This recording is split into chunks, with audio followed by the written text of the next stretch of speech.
E se você descobrisse que alguém está observando cada intenção sua? E se aquilo que você acha que é só um pensamento, só um desejo íntimo, fosse, na verdade, o espelho exato da sua alma? Hoje, vamos mergulhar numa das falas mais impactantes da palestrante Maíse Braga. Uma palestra que vai além das palavras e toca direto no espírito. Ela revela o que muitos evitam encarar. A sinceridade das nossas intenções é o que determina quem caminha ao nosso lado, encarnados e desencarnados. Neste vídeo, você vai ouvir histórias reais e tocantes sobre Chico Xavier, Irmã Dulce e almas que, mesmo com dores, escolheram servir, e foram amparadas por forças invisíveis e imensamente poderosas. Não é exagero dizer que, ao terminar este vídeo, você talvez nunca mais veja sua vida da mesma forma. Você tem coragem de olhar para dentro com sinceridade? Então assista até o fim. E se inscreva, porque aqui, cada vídeo é um chamado para o despertar. Meus amigos, boa tarde, meu nome é Maíse. Eu agradeço demais a honra do convite que me foi feito para estar aqui com vocês na tarde de hoje. Esse ano faz 50 anos que eu comecei a fazer palestra. Comecei aos 16 anos falando na prece dos suicidas, na comunhão, prece que existe até hoje, no domingo à tarde, e eu jurava que era só para substituir o orador que tinha faltado. Por isso, quando nós chegarmos à casa espírita e alguém nos propuser trabalho, cuidado.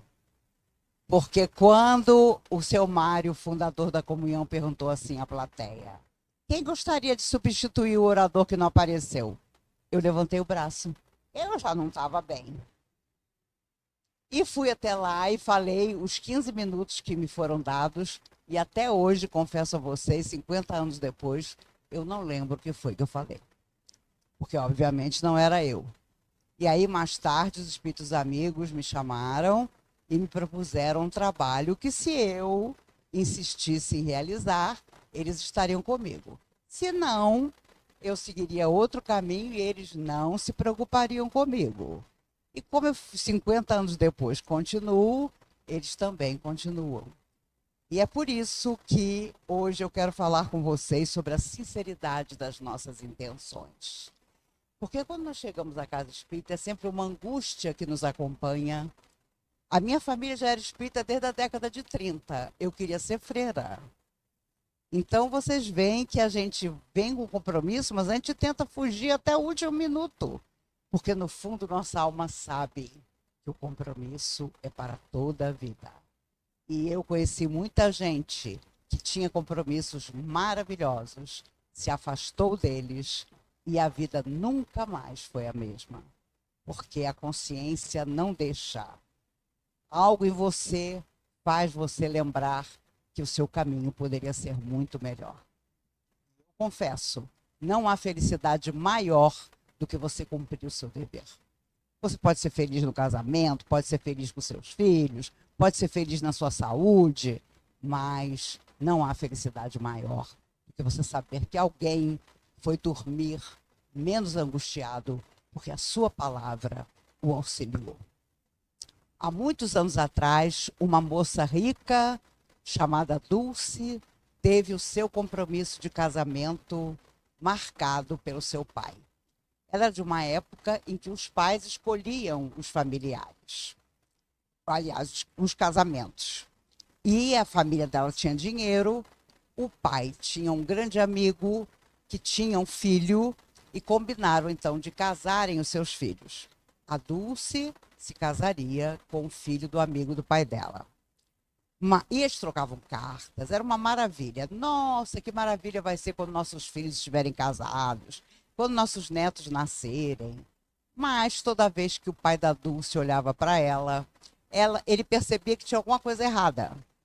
E ela um dia disse a ele: meu pai, eu sempre lhe obedeci, desta vez não. Eu quero seguir a vida religiosa, não quero me casar com ninguém. E embora ele tivesse ficado muito sentido, ele escreve uma longa carta ao amigo para no final dizer: quanto a Dulce, não posso fazer nada.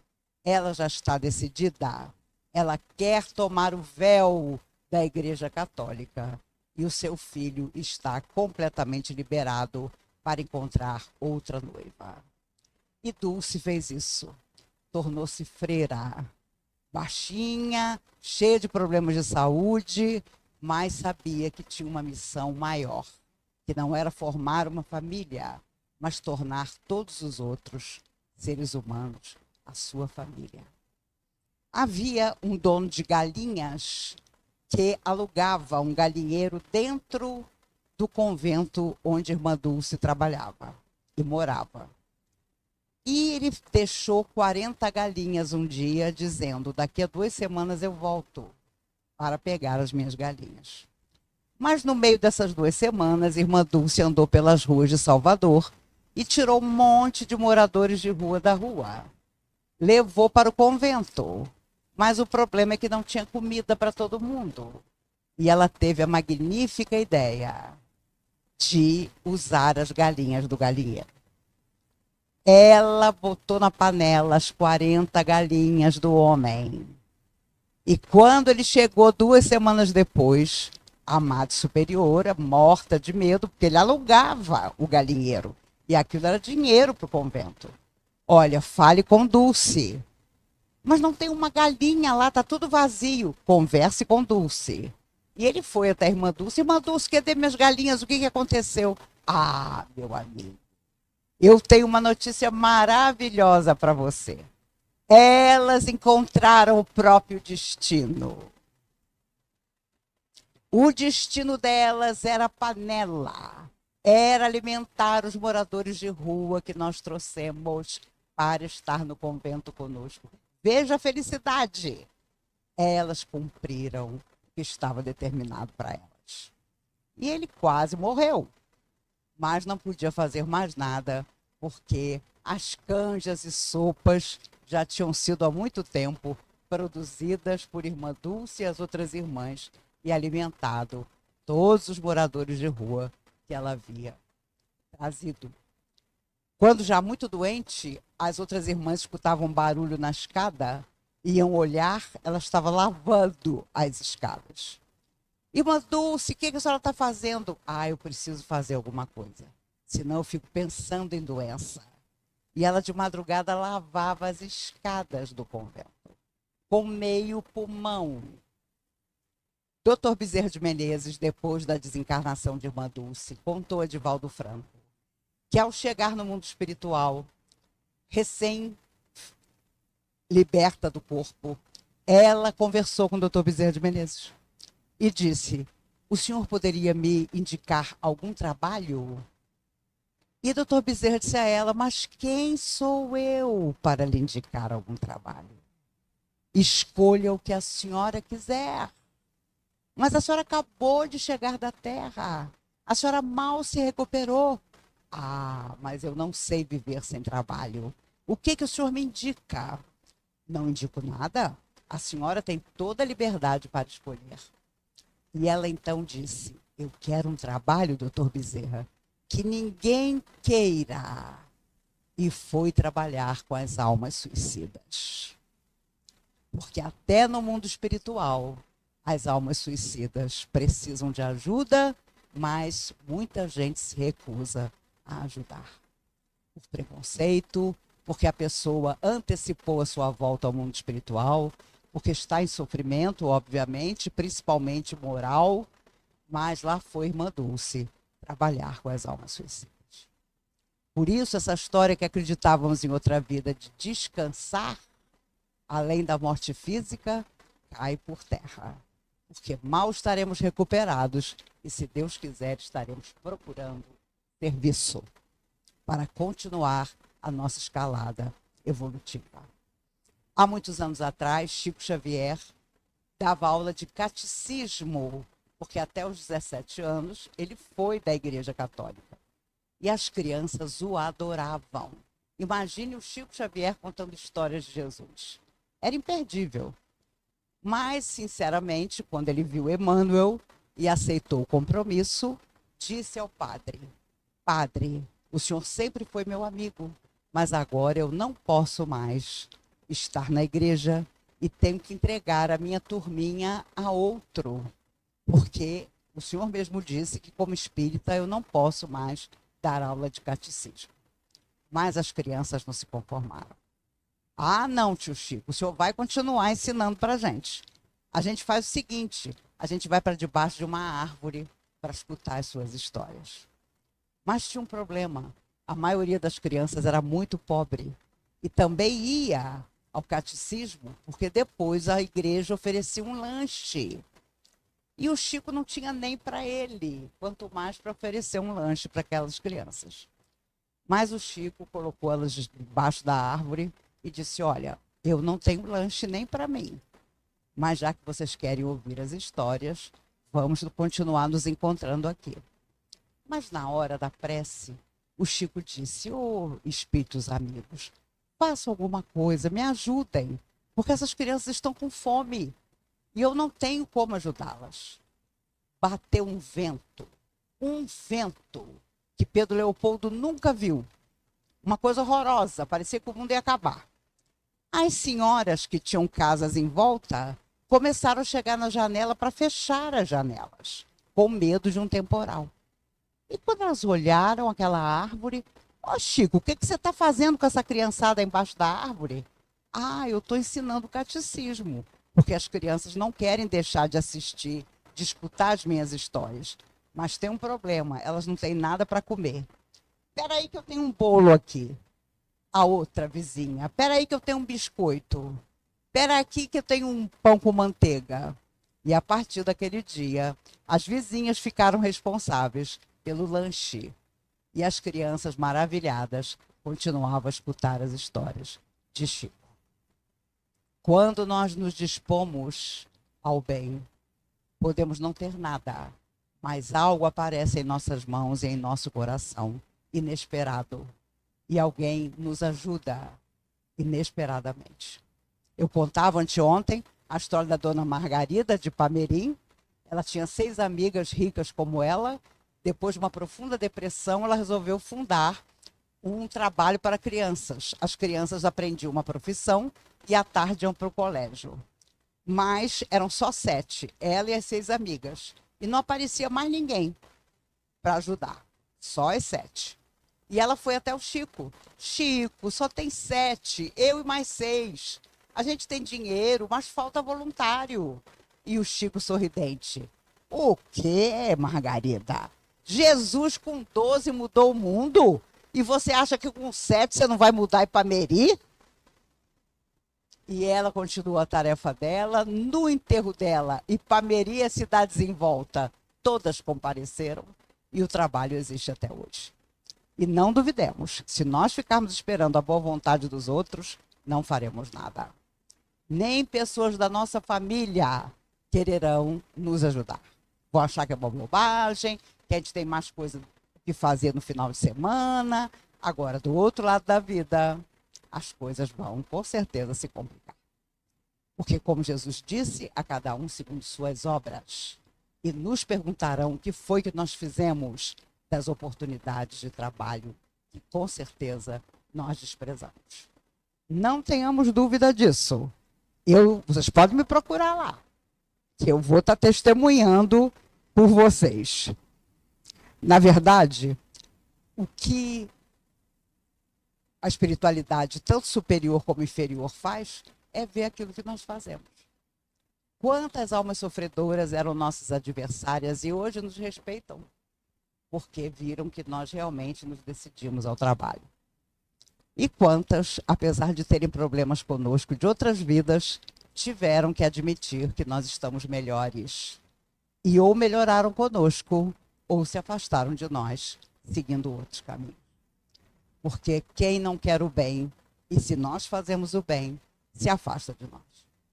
Vai buscar outros para perturbar. E olha, poucas épocas na humanidade foram tão cheias de perturbação como as que nós atravessamos agora. Quando a pandemia começou, eu disse à minha filha Mariana, que é psicóloga, Mariana, quando essa pandemia acabar, a humanidade vai ser muito melhor. E a minha filha, psicóloga, disse, mãe, vai com calma. Que alguma coisa me diz que não vai ser isso não. E realmente não foi. Porque as famílias tiveram que conviver mais e descobriram coisas que estavam debaixo do tapete. Então, eu tive amigas que descobriram que os filhos não eram tão maravilhosos, inteligentes e educados como pareciam, quando a convivência era pouca. Tive amigos que imaginavam o melhor casamento do mundo e descobriram que o casamento já não existia na prática. Vi pessoas que eram corajosas ficarem sem coragem, achando que aquela situação toda nunca passaria. E ainda existe gente dentro da doutrina espírita que diz: ah, mas já que nós não aprendemos nada, vem coisa pior. Eu tenho certeza que não. Porque nós podemos aprender amando. Por que vamos aprender sofrendo? Sofrendo nós já vimos que não aprendemos. Porque todo mundo teve o seu pedaço. E é impressionante. Eu não tive Covid. Minha filha também não, e nem minha mãe, que tem 86 anos. Eu tenho amigas que dizem assim para mim, que tiveram. Ah, vocês tiveram. É que vocês não perceberam. Eu falei, olha, com as minhas dificuldades de saúde, se eu tivesse tido Covid, eu tinha que ficar internada. Com certeza eu saberia. Mas hoje a inveja é você não ter tido Covid, é mole? Com certeza. Amigas chegadas, de mais de 40 anos de amizade, me dizendo isso. Ah, você teve Covid, sim, é que você não identificou. Eu falei, olha, minha filha, eu sou diabética, eu tenho hipertensão. Se eu tivesse tido Covid, meus médicos tinham me colocado na UTI. Não tinha como resolver de outra maneira. Mas as invejas atualmente são assim.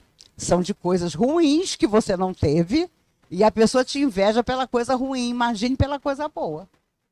Então nós temos que ter cuidado, carinho com as pessoas que estão equivocadas no seu sentimento. E nós não podemos nos equivocar. Nós temos que estar sempre vigilantes, sempre tranquilos. O Chico tinha um cachorro vira-lata chamado Lorde, que foi a sua grande paixão. Ele sempre se cercou de animais, porque sua família era um pouco incompreensiva em relação à sua tarefa. E o Lorde era aquele vira-lata, sabe o cachorro caramelo? Era o próprio Lorde. E era o companheiro do Chico de todas as horas. Um dia, foram buscar o Chico no trabalho. Olha, Chico, corre, porque o Lorde está morrendo. O Lorde já era bem idoso. E o Chico correu, chegou a tempo de colocar o Lorde no seu colo. O Lorde olhou para ele e morreu. Apareceu uma alma sofredora e disse ao Chico: sabe quem matou o Lorde? Suas duas irmãs. Porque ele já estava muito idoso, fazia xixi em toda parte, inclusive nos sofás, e elas então apressaram a morte dele. O Chico contava que foi o perdão mais difícil que ele deu na vida. Porque ele nunca contou às irmãs que ele sabia que elas é que tinham apressado a morte do Lorde. Mas esse cachorro era tão danado que ele voltou outras vezes reencarnado em outros cachorros e sempre chegava no Chico. Ele teve um piquinês preto chamado Brinquinho. Era outra paixão. Eu acredito até que era o Lorde de volta. Mas ele mandou uma foto para o Maurício, um amigo meu, com um Brinquinho no colo, e a dedicatória tinha que ser feita pelo Chico. Estava escrito: Maurício, me perdoe, mas Brinquinho fez questão que eu saísse na foto com ele. E o Chico está abraçado com o Brinquinho no meio das rosas dele, de terno e gravata, impecável, mas afirmando que estava ali porque o Brinquinho é que o tinha chamado para a fotografia. Coisas de uma alma extraordinária, que não vai voltar mais à Terra, com certeza, porque cumpriu seu destino. 92 anos de dedicação à vida e 78 anos de dedicação à mediunidade. Não surgirá outro Chico Xavier, não nas próximas gerações, porque era alguém que simplesmente amava. Ainda ontem eu dizia numa palestra que todo perturbado, quanto mais perturbado que abraçava o Chico, ele dizia: não se preocupe, meu filho, sua estrada é de luz. E o cara perturbadíssimo saía todo satisfeito. Porque o Chico me disse que a minha estrada é de luz.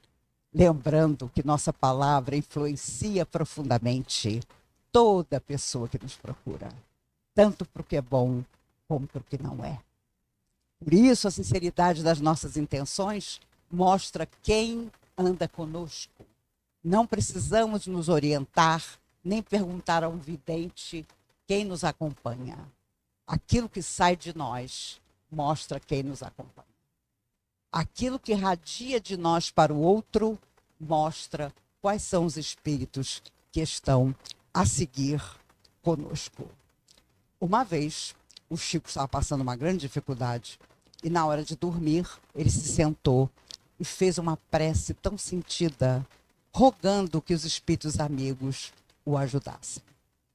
Apareceu no meio do quarto um espírito pavoroso, daqueles chefes de falange que você nunca quer encontrar.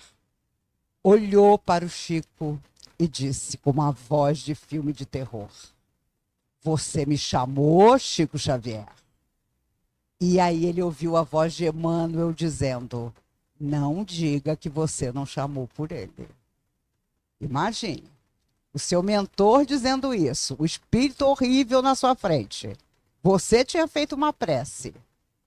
Não diga que você não chamou por ele. E o Chico imediatamente disse: "Chamei, sim, senhor." "E o que você quer comigo?" "Ah, eu estou tão necessitado que eu queria pedir ao senhor para se juntar a mim numa prece." O espírito estremeceu. Vivia nas esferas mais baixas.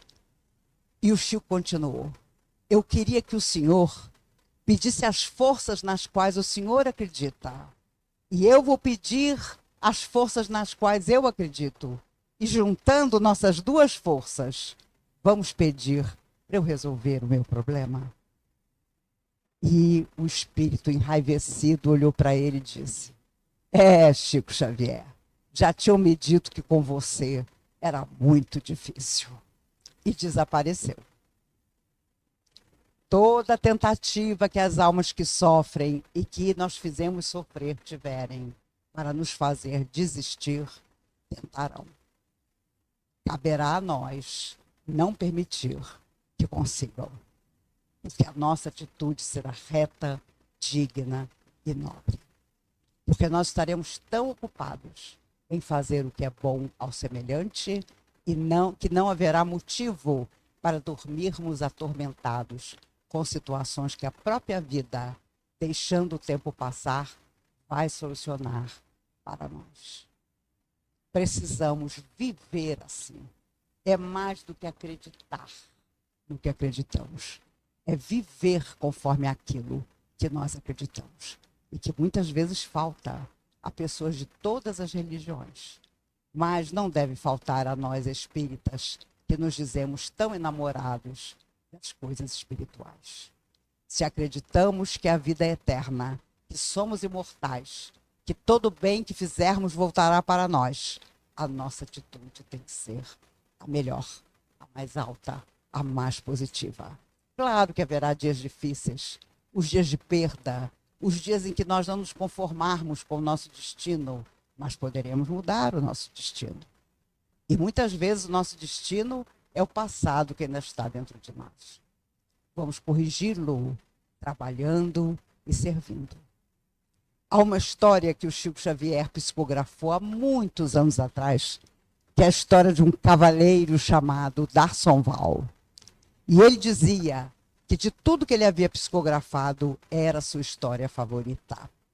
O cavaleiro D'Arsonval aliou-se ao barão que dominava as suas terras, chamado Godofredo de Bouillon, na época das cruzadas, e colocou a sua espada a serviço de Godofredo para tirar dos mouros as terras onde Jesus havia nascido. Eram as famosas cruzadas que levaram muitos anos e mataram tanta gente. As chamadas guerras religiosas. D'Arsonval se despede da esposa, dos filhos e sai do seu castelo para encontrar as tropas de Godofredo de Bouillon. Mas no caminho, no meio da floresta, ele encontra um mendigo que, sem uma palavra, lhe estende a mão, pedindo uma esmola. Ele, que se considerava um grande religioso, tira uma manta que estava no seu ombro e joga de longe, porque percebeu que o mendigo era leproso. Passa-se o tempo, ele volta ao castelo. No mesmo pedaço do caminho, ele encontra o mendigo, que lhe estende o braço novamente. Ele tinha ainda um pouco de comida do resto da viagem. Joga a comida de longe, que cai na mão do mendigo. E o mendigo recolhe a comida e ele segue até o seu castelo. Godofredo manda chamá-lo. Era a hora real da guerra. E ele vai e no mesmo pedaço do caminho ele encontra o mendigo com a mão estendida. Ele procura alguma coisa, acha um broche ricamente colocado pela sua esposa no seu peito. Ele tira o broche, joga na direção do mendigo, que apanha o broche. Mas dessa vez D'Assonval não voltou ao castelo. Ele foi feito prisioneiro e durante 11 anos padeceu prisioneiro na mão dos mouros. Quando liberto, decidiu voltar à sua terra, ao castelo, mas não foi reconhecido. A esposa tinha dado pressa em casar-se novamente e os 2 filhos adultos tomaram conta da sua fortuna. E agora jogavam pedras para que ele não entrasse no palácio, porque ele também estava leproso, depois de 11 anos aprisionado. Ele então, seu cavalo havia fugido, ele não tinha mais nada, a família não o reconhecia, ele resolve voltar, sozinho, a pé, leproso. E no mesmo pedaço do caminho, 11 anos depois, ele encontra o mendigo. Mas pela primeira vez ele percebe que os 2 eram iguais. Ele também estava leproso. E corre na direção do mendigo para um abraço. Quando os 2 se abraçam, uma explosão de luz acontece. E ele escuta do mendigo: D'Assonval, vem a mim. Eu sou Jesus, teu amigo. Eu te esperei tanto tempo. Eu te agradeço a comida, o manto, o broche, o cobertor. Mas o que eu queria mesmo esse tempo todo era o teu coração. No dia seguinte, os fazendeiros andando por ali encontraram o corpo de D'Assonval, que sorria e estava morto. Porque sua última visão foi a daquele mendigo que, na verdade, era Jesus que o aguardara tanto tempo. O Chico chorava quando contava essa história para os outros, porque ele dizia: meu Deus, a única coisa que Jesus quer é o nosso coração. E é o que nós estamos recusando a ele até hoje. E é por isso que às vezes ficamos tão infelizes, porque as coisas não dão certo. E nós achamos que é o centro espírita que nós frequentamos, que não é bom. Aqui vocês não devem escutar isso, mas na comunhão, minha Nossa Senhora. Ah, não, eu não tomo mais passe, porque isso aqui é muito fraco. Mas quando você propõe trabalho, ah, meu Deus, a pessoa nunca pode. Agora porque os filhos são pequenos, agora porque ele tem uns netos. Agora porque os netos estão adolescentes, agora porque o filho vai para a faculdade. Agora porque ele já ficou idoso e a mulher quer conhecer as praias do mundo. E aí a morte chega e a pessoa não fez nada por ninguém. E aí, nossa, tá vendo? Você devia ter frequentado um centro melhor. Porque no fundo nós colocamos a culpa no outro. É tão fácil apontar o outro como responsável por nós. E nós sabemos que não é isso, porque Jesus afirmou a cada um segundo suas obras. Se nós pensarmos nisso todos os dias, nós teremos obras para apresentar. Ainda que pequeninas, ainda que parecendo que não valem, mas serve para aquele que vai ser beneficiado. Façamos isso, porque já tivemos tantas existências inúteis em que o orgulho, a vaidade, o egoísmo nos dominou e nos achávamos poderosos, quando o verdadeiro poder é aquela chama que nunca se acaba e que está dentro de você. Se ela se apagar, não adianta, nada atrará.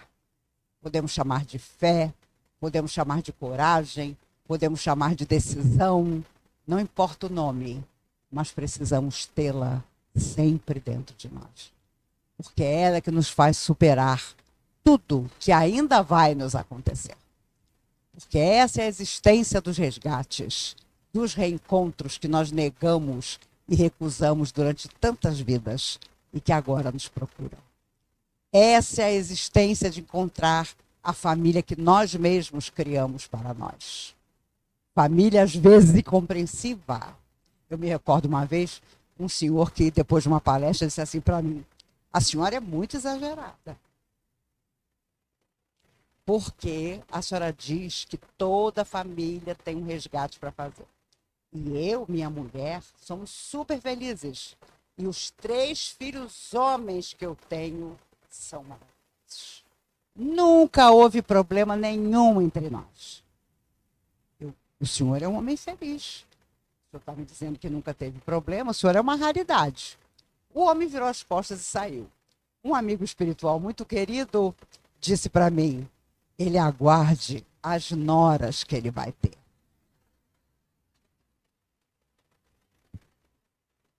Não tem jeito, não tem jeito. O passado em forma de presente somos nós. Somos nós. E as pessoas são tremendas. Uma vez uma senhora disse assim para mim: o meu marido é apaixonado por você, mas a minha sorte é que você é gorda. Aí eu falei: minha filha, que sorte a nossa. Eu, porque não quero nada com seu marido. E você, porque eu sou gorda, e se eu não fosse, ele se apaixonaria por mim mais ainda. Mas para vocês verem a loucura da cabeça das pessoas. Porque as pessoas não têm nem simancol, como se falava antigamente. E a verdade é que quando nós olhamos para trás, percebemos que, infelizmente, muitos pais colocaram o encargo da educação dos seus filhos ao colégio, quando, na verdade, é em casa que começa a educação dos nossos filhos. É em casa que nós estabelecemos que o limite de um filho nosso é onde começa o direito do filho do outro. E é isso, basicamente, que está faltando em toda parte do mundo. As pessoas acham que podem fazer o que quiserem e que não terão consequências das suas atitudes. E por isso Jesus, inesquecível, nos lembra a cada um segundo suas obras. Para que nós não nos esqueçamos da responsabilidade imensa que nós temos, porque nos afirmamos enamorados dessa doutrina extraordinária que nos fala da alma imortal, da beleza de viver, de amar, de servir. E amanhã mesmo, todos nós estaremos fora do corpo de carne e vamos prestar conta dos nossos atos. Nos perguntarão se fomos felizes, mas também vão nos perguntar se fizemos os outros felizes. E parece que falta tanto tempo, mas 50 anos não é nada. E olha, como dizia Emmanuel, 100 anos é um relâmpago na eternidade. Passa depressa demais. Depois de uma certa idade é que percebemos como passa depressa a vida. Por isso ela é considerada um estágio. Ela não é permanente. Voltaremos quantas vezes forem necessárias. Mas, como dizia André Luiz, a oportunidade passa, mas a luta adiada volta sempre. Por isso, vamos estudar doutrina espírita. Vamos praticar doutrina espírita, que é a doutrina de Jesus. Vamos dizer aos outros que somos felizes, porque na nossa casa, todo coração pode encontrar alegria, esperança, bondade. Façamos o melhor do nosso tempo livre, que será sempre ajudar o nosso próximo.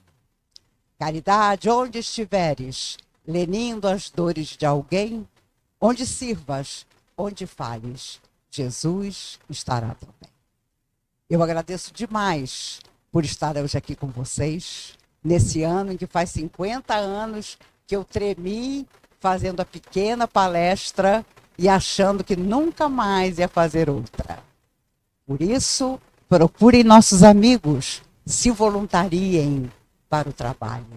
Com certeza, todos vocês, nos próximos anos em que eu voltar para saber como vocês estão, terão muitas histórias maravilhosas para me contar.